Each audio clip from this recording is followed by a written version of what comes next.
Il y a 3 solennités dans le mois de Tishri, indépendamment de la fête de Sukkot qui fait partie des 3 fêtes de pèlerinage. Les 3 solennités sont Rosh Hashanah, Kippour et Simchat Torah. Et nous avons eu 3 guerres à ces 3 dates.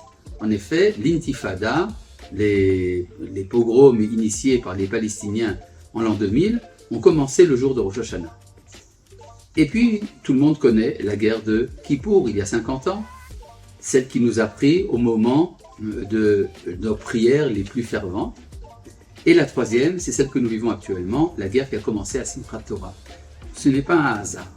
En effet, il y a 3 dimensions du service de Dieu selon Rabbi Yehuda Halevi dans le Kuzari. C'est 3 dimensions de la Teshuvah, qui sont l'amour, la crainte et la joie. Ahava, Yira et Simcha.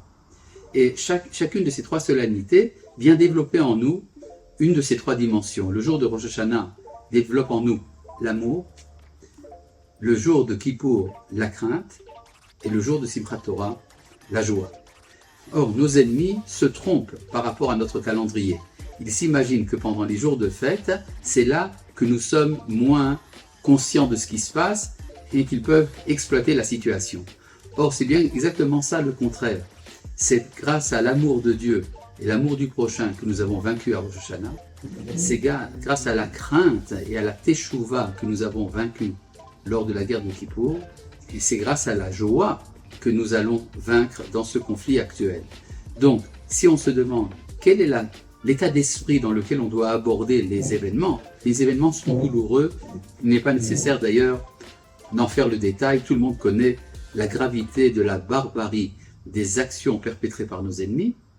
Mais ce qui va les vaincre, c'est la capacité de rester malgré tout, au-delà de toutes les souffrances, dans la joie de la connaissance de la Torah, de la connaissance de Dieu qu'a Israël. Et c'est là que nous allons finalement surmonter ce que veulent nous faire nos ennemis. Ils veulent que nous perdions la joie et nous allons gagner par la joie.